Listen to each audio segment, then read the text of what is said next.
আগাম লতির ফলন আনতে কি সার দিবেন? আগাম লতি আনতে ইউরিয়া টিএসপি সারের সাথে মোরগ মার্কা মাধ্যমিক সারের ব্যবহার। চারা রোপণের কতদিন পর কি সার দিবেন? প্রিয় দর্শক, যারা আমাদের চ্যানেলটিতে নতুন, আশা করি চ্যানেলটি সাবস্ক্রাইব করে আমাদের সাথে থাকবেন। দেখতে পাচ্ছেন ইউরিয়া এবং টিএসপি সারের সাথে মোরগ মার্কা মাধ্যমিক সার মেশানো হচ্ছে। কেন ইউরিয়া এবং টিএসপি সারের সাথে মোরগ মার্কা মাধ্যমিক সার ব্যবহার করা হয়? আগাম লতির ফলন আসে, গাছ সুস্থ সবল থাকে, লতিগুলো সবুজ এবং মোটা লম্বা হয়, লতি দেখতে সুন্দর হয়, লতির ফলন 30 থেকে 40% বৃদ্ধি পায়, গাছ রোগমুক্ত থাকে। প্রিয় দর্শক, আপনারা দেখতে পাচ্ছেন ইউরিয়া এবং টিএসপি সারের সাথে মোরগ মার্কা মাধ্যমিক সার মেশানো হচ্ছে।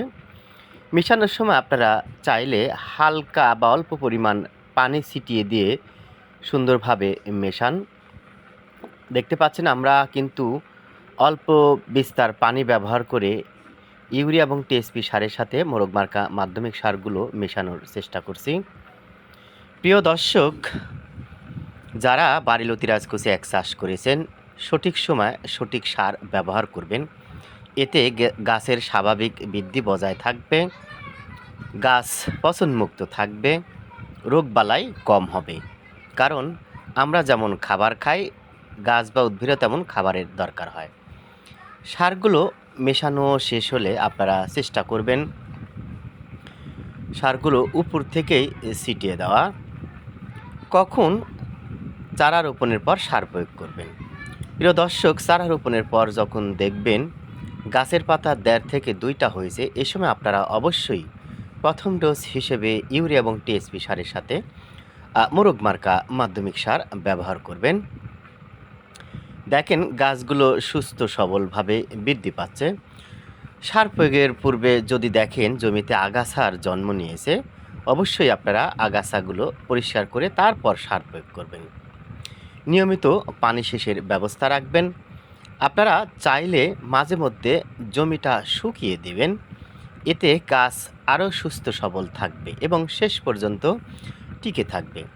প্রিয় দর্শক, ভালো বীজ ভালো ফসল, যারা বাড়িলতি রাজকোষে এক চাষ করতে চান, অরিজিনাল বাড়িলতি রাজকোষে একের বীজ, ফুল, পোয়া বা চারা পেতে চান, আমাদের ভিডিও স্ক্রিনে ফোন নাম্বার দেখছেন, আপনারা চাইলে আমাদের সাথে যোগাযোগ করে অরিজিনাল বাড়িলতি রাজকোষে একের বীজ, ফুল, পোয়া বা চারা সংগ্রহ করতে পারেন।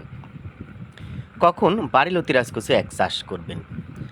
বাড়িলতি রাজকোষে এক চাষ মূলত সারা বছর করা যায়, তবে আপনি যদি কার্তিক মাস থেকে চারা রোপণের শুরু করেন, তাহলে লতি আসতে মোটামুটি 3 থেকে 3.5 মাস সময় লাগে। কারণ এ সময় শীতের আবহাওয়া থাকে, শীতের কারণে বাড়িলতি রাজকোষে একের গাছগুলো তেমন বৃদ্ধি পায় না।